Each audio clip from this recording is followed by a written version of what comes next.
wooden spoon compared to the traditional spoon because it helps keep the green. It makes it stay green, because the other spoons will make it, you know, change its color. So that's one thing I learned. That's another trick to making eru. You want to keep up with the wooden spoon, okay? So we're just gonna let this cook on high. At this time, I'm going to go ahead and add in the cayenne pepper since I don't have the dry cayenne pepper. The whole point is we want the water leaf to pick up on that pepper flavor. So guys, our water leaf has been cooking for about 10 to 15 minutes. There's a reason I cook it first, because when it starts looking this slippery, that's when you know it's good to add in your eru. Again, people have several ways of cooking it. Another method I used to do is I'll cook the eru first in the broth before I'll put the water leaf. And then there's another method where you can just cook the eru with some spinach instead of water leaf. So there's different methods. So now we're going to go ahead and add in our fresh eru. See? We're just going to go ahead and sprinkle that in there, because we don't want the broth to get dried up. We want the water leaf and the eru to cook together so that they can have a good relationship, you know. Everything can merge together peacefully without no conflict. So I'm going to stir the pot now so that this can have a relationship with each other. They can find each other and get along just fine. They can have that entanglement, you know. So guys, we're just gonna mash this together, and I'm going to put my heat on medium right now because it was on high. So if you've been cooking this for so long, you just automatically know the measurements in your head. That's just the honest truth. But I'll put the measurement of what I used down on the link below. I just cook this in my sleep. I can cook this in my sleep. Again, I grew up in the South, so this is natural for me. And the best eru you can ever have is not the one you cook at home. It's actually the one you get from the streets, from those old women or those women that cook on the streets. The clean places though, not the ones that you end up having cholera or malaria or fever or typhoid. You go to those clean street places, that's where they have the best eru. You will not believe it. It's a different kind of love out there. It tastes so bomb. I don't know what sorcery they use in that eru, but God of mercy, it hits totally different, better than anything you ever cook at home. So we're just going to let this cook on medium heat until they bond together. They have to have a relationship. So while we wait for them to bond, no, I'm not going to add no more water. Some people like that eru very dry. Some other people like it very moist with lots of water. I'm just in between. Again, another secret tip to eru is you don't want to ever cover your pot. You want to let it cook openly so that you maintain that green consistency, because once you close your pot, the heat is going to get trapped in there. It's going to change the color of your greens from green to dark green. Again, growing up, the way we saw eru is it has that green texture to it. You know, that's what keeps it very inviting to the eyes.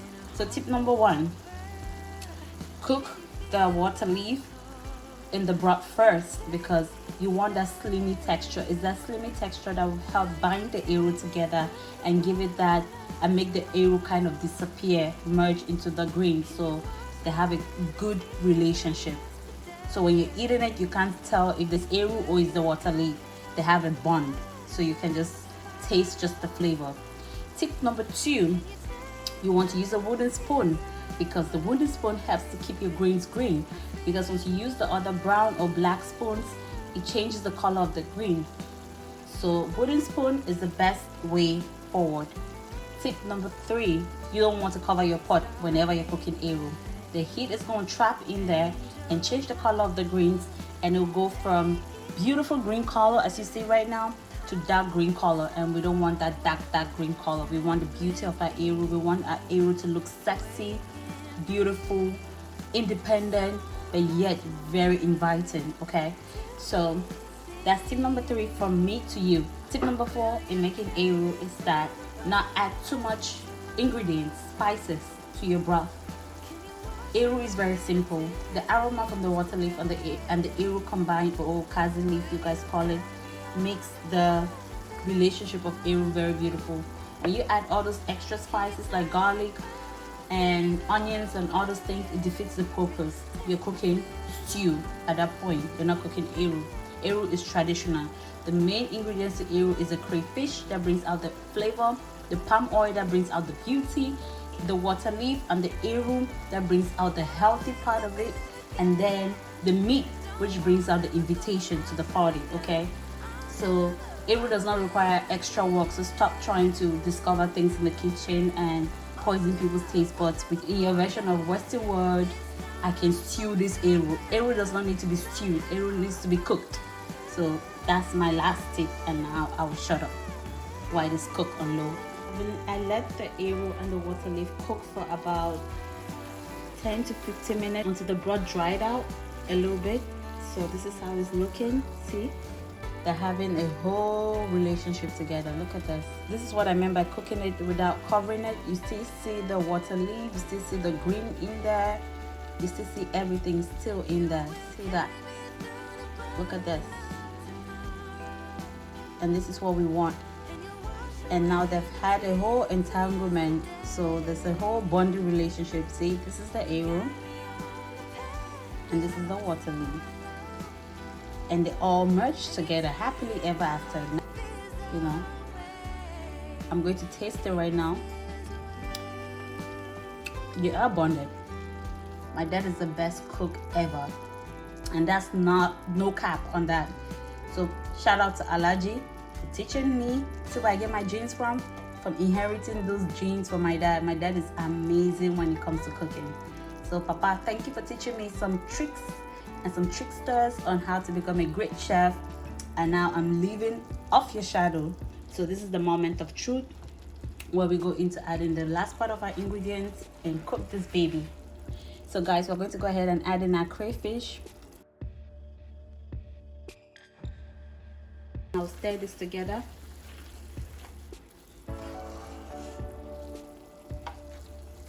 You want to add it slowly, and I'm using 1 cup of ground crayfish. And again, my heat is on low. And I'm going to add the last part of it. And then I'll keep some, just a tiny bit of it when I add my palm oil. You see why I'm saying keep some. There's a reason for that. So we stir this together.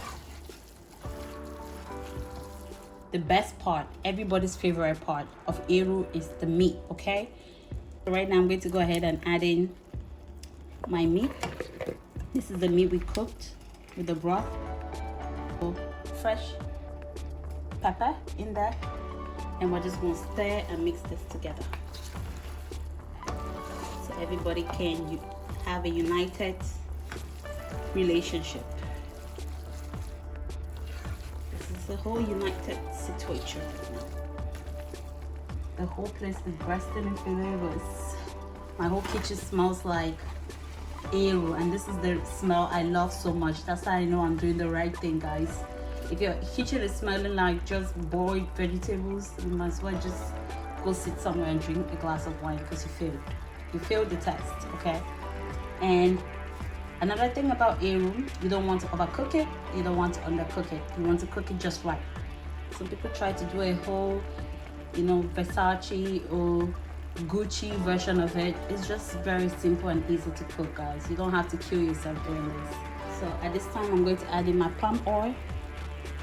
Slowly, you don't want to do too much to it. And I always put it in the middle because that's where the fire is hot the most. So you want to create a bulge in the middle, like as such. It's going to help dissolve faster than you putting it everywhere. So it will end up sharing the love, so that way you don't put in excess and they end up with like a bunch of oil flowing everywhere with no direction. Yeah, that baby speaking in tongues over there. So you are going to slowly add in the palm oil. So I'm gauging to see how it looks right now, so we don't have excess palm oil or too little palm oil. So you want to stir this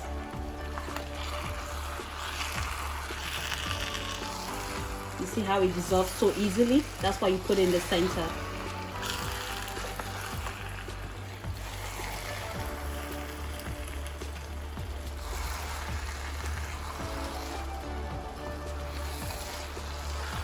So you can tell it needs more palm oil. At this point, you put your heat back on the low, or you can leave it at that, at the medium, while you add in the palm oil. So I'm in between medium and low. You want to add it at this time, you want to add it round so that it can go everywhere. And this is a big pot of arrow, guys, so don't be worried. You see how it will look. It looks like it's a lot right now, but it's not. At this time, I'll top it now with the rest of my crayfish. That's why I told you guys, save the best for last. You will see the secret ingredients to this is the crayfish. It helps brings out that aroma. Goes with the oil can travel with it to the other parts of the relationship, and they're going to discuss. So that is that. Look at that beauty, guys. For some reason, I'm all about food presentation, and I got that from my dad. My dad said, if you don't eat with your eyes, you're not eating at all. So basically, if your food is not inviting to the eyes, I mean, hey, what are you doing? Like, I'm not interested. It has to invite me. It's all about food presentation, aroma, taste, and smell. And at this time, if you guys notice, I didn't add in Maggi or salt. That's because the broth already had a lot of that. So I'm cooking it with that, but I'll taste it at the end when the oil is dissolved if it needs additional Maggi or salt in it. So I'll add that part at the end, not now. Go ahead and stir this.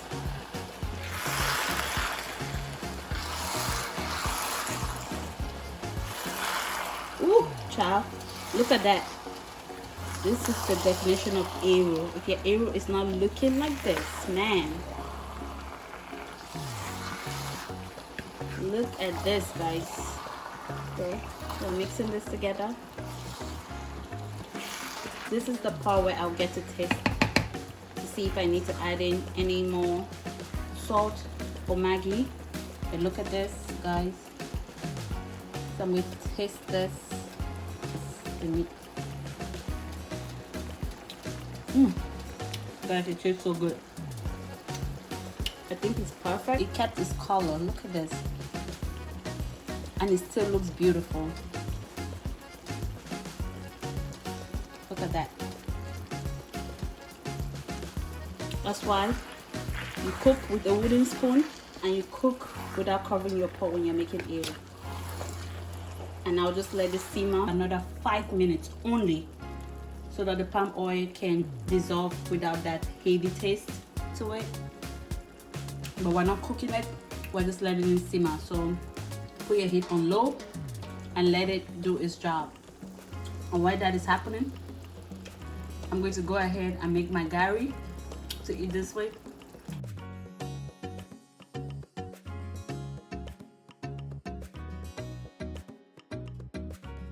It's all ready, it's all done. Look at that delight, guys. Look at that yumminess. Look at all this juice, man. The oil is just right. The meat is just right. The aroma in this kitchen is out of this world. Everything smells so good, looks so good. Now we have to taste it to make sure it's all good and that relationship is working and bearing fruits. So we're going to go ahead and dish this out on my gari, and then we're going to taste it and I'll show you guys. So I went ahead and made my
guys, I'm going in.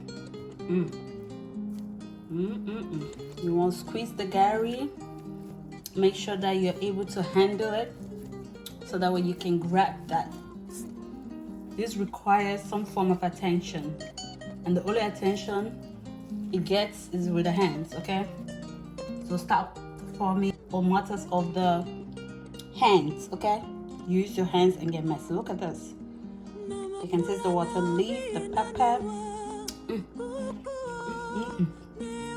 Guys, let me get this meat. For this juiciness. For this meat. Don't forget to tag me your version of my eru when you cook it on Instagram at Chef Jean at that Jeanpreneur. Tag me, guys. I want to see how yours turn out to be with all the oil like mine.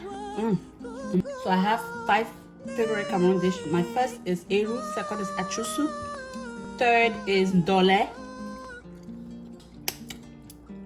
If when the food hits differently, you know what it means. You gotta suck that finger. I'm not all about that bouginess. I keep it 100, guys. I'm all about eating for the culture. I'm not trying to impress nobody. The only person I want to impress is my belly. Again, the best eru, if you're in Cameroon visiting, try the Mami Put eru on the streets. But go to the clean ones, guys. I don't want you guys getting a running stomach or diarrhea or typhoid. Or remain of I'm trying to exploit the culture. You're gonna die there. They'll exploit the culture at the expense of your life, guys. Go to where it's clean. You will know where it's clean. Guys, I'm giving up. My stomach is screaming. I'm full. I can eat any time of the day, more for breakfast, for lunch, or for dinner, because it's my favorite dish. But you and I know that after you eat something this hard, the next thing you want to do is sleep, which is what I'm about to go do right now. Sleep, because gari, fufu, and eba make you tired. That's on God. That shit makes you extremely tired. It's heavy for a reason. That's why they call it eba, gari. Just hear how heavy it sounds. That means you're not supposed to eat it when you're at work, because you're gonna lose your job. You're not supposed to eat it when you're on a date, because you're gonna end up dozing up on that man. You're not supposed to eat this when you're out and about on vacation, trying to take pictures, your fancy pictures, because your stomach is gonna be saying something else. You can't suck it in, okay? Your stomach is gonna be hanging there. That fupa is going to be hanging in there. You just see that big belly in that picture. You're like, what did I eat? You ate gari and eru and eba. It's too heavy, guys. Too heavy. But we don't quit on it because it's for the culture. Do not forget to like, subscribe, leave your comments below on what you think about my eru version, and tell me how you make your own version at home. Like eru and gari is the right calories on a good day. Not at work, not on a date, not on a vacation, not when you're trying to suck in your stomach for a picture. Gari and eru ain't it. This will make you sleep. I promise you. Thank you.